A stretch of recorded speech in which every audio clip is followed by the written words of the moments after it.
gon' get these joints out here.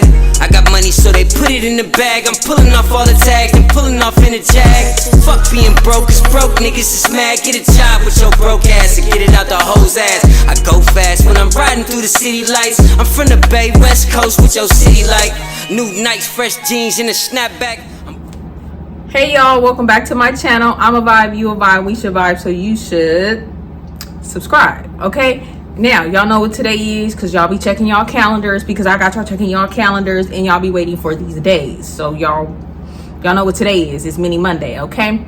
So, I know I be telling some just turned up crazy ass stories, and I know it's been a lot of stuff under my comments about certain stories, but it is what it is. You live and you learn, and you never know how you're going to react in a situation until you in a situation. That's all I'm going to say on that, okay?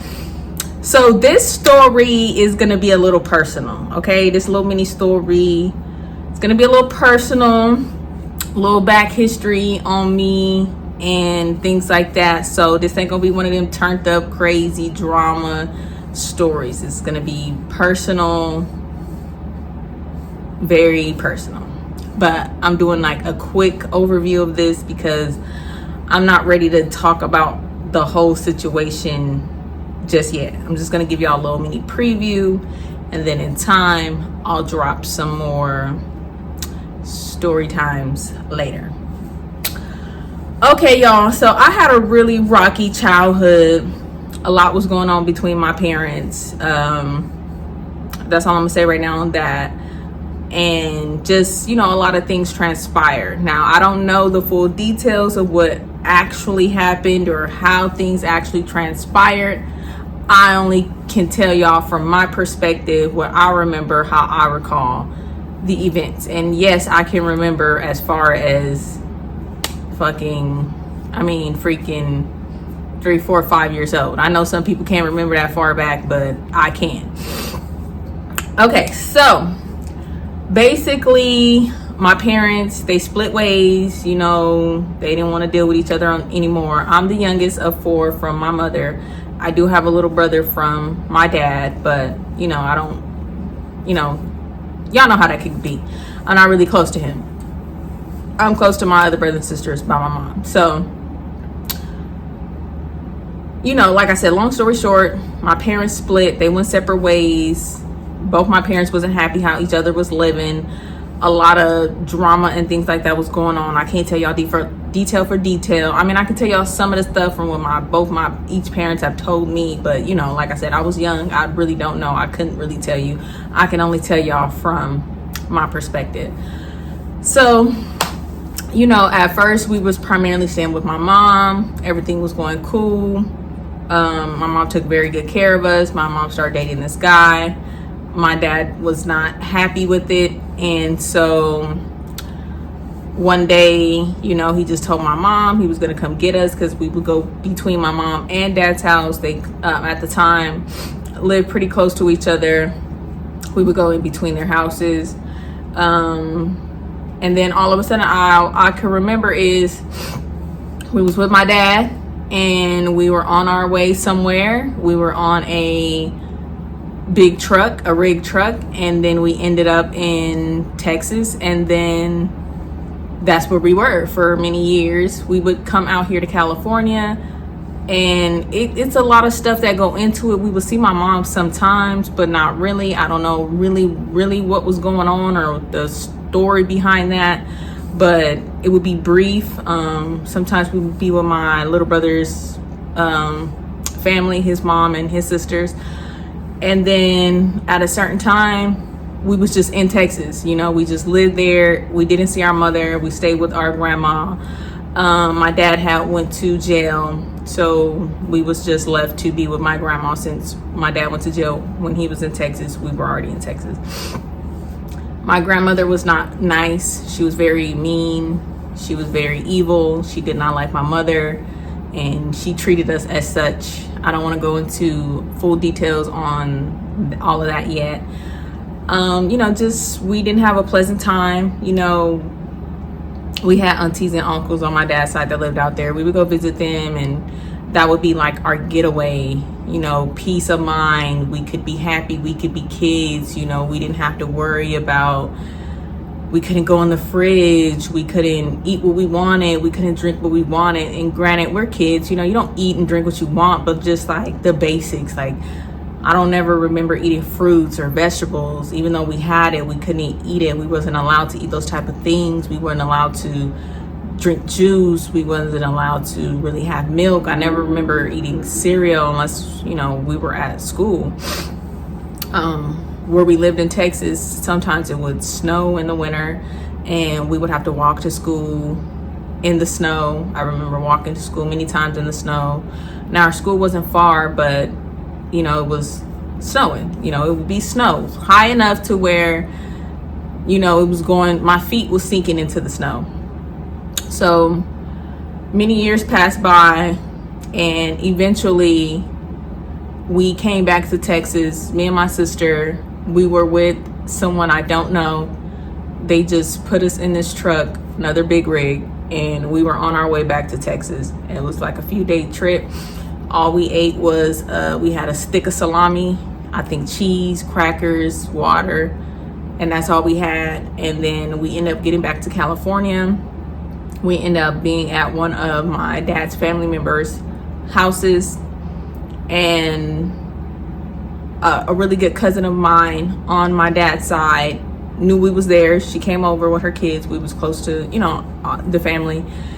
She came over and we played with her kids. We had a good time. And after that, I guess she ran into my mom or somehow got in contact with my mom and let my mom know that me and my sister were here. She let us know exactly where we were. She let my mother know exactly where we was. And then I would say another maybe day or two passed. My mom just showed up with the police, and, you know, the family that, you know, we were at was not trying to let us leave. I don't know if my grandmother was there. I can't remember. She may have or may have not been. I just know on that rig on our way there, it was just this truck driver and me and my sister in the back. Not in like the back, the big part, but like, you know, it's the seats. It was like a rig where it had like the two seats here and then it had the seats in the back. So she shows up with the police. The police is like, these are her kids. She's taking her kids. And I'm about 6'7", maybe 8, no 6'7", because yeah, I was about 6'7", and I hadn't seen my mother for years. We had been told my mother was no longer on this earth. So just imagine seeing your mother for the first time in years after thinking that she was no longer here. And it was just the most, you know, mind-blowing situation, you know, just seeing her. Like, I knew it was my mother because I looked like her, you know, I knew what she looked like, but it was just like, I wasn't used to her. Like, I cried, I screamed. Like, me and my sister, we didn't want to go with her because it was like, I don't know you. Like, who are you? I know you, my mother, maybe, but are you? Like, I don't know. It was just really a traumatic situation. But yeah, the police made them, you know, they have to leave with her. These are her kids. It was very traumatic. I couldn't really understand the whole situation. It was really hard for me to realize, like, okay, this is my mom. She is alive. We've been lied to. What's been going on? Why is this happening like this? Mind you, we would receive items from my mother when we did live in Texas, but we were not allowed to play with them or have them. They were given to our cousins that live out there. We were not allowed to have them. Now, I don't know how these items got to us. Most likely either my mom gave them to one of my dad's family members and then they sent it to us, because in my mind, I would just be like, if my mom knew where we were, why wouldn't she have gotten us sooner or got us? But then I understand, you know, we were in the South, you know, I don't really know. That's just what I'm guessing. I'm guessing she was giving these things to most likely the cousin that told my mother we were here, and she was probably sending them to us. So we get back to my mom's house, and it was just it was scary, relieving all at one time. You know, me and my sister were just so broken at that point. You know, we were scared to go to the restroom. We were scared to go in the fridge. We were scared to watch TV without asking. We were scared to almost breathe without asking, you know. And my mother would be like, you guys don't need to do that.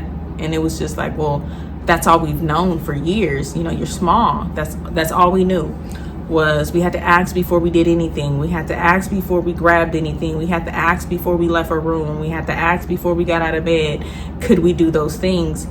And then we had 2 older brothers, so just getting used to having 2 older brothers and living with multiple people instead of just my grandmother, and, you know, being isolated in this one room because we couldn't really be around the house. We had to stay in this room unless we were cleaning or things like that. So it was very hard adjusting, you know, living back with my mother. You know, I had so many thoughts, so many, you know, things just going through my head, you know, questions that, you know, I didn't really know how to formulate to ask at that time. I'm 7, you know, things I just didn't understand. It was just really hard adjusting to, you know, basically, I don't want to say being a prisoner, but being a prisoner to being free, you know, adjusting to having a mom, adjusting to have brothers. You know, my mom was dating someone at the time and he was awesome, you know, treated us well, but it was just really hard. And when I think back on it, you know,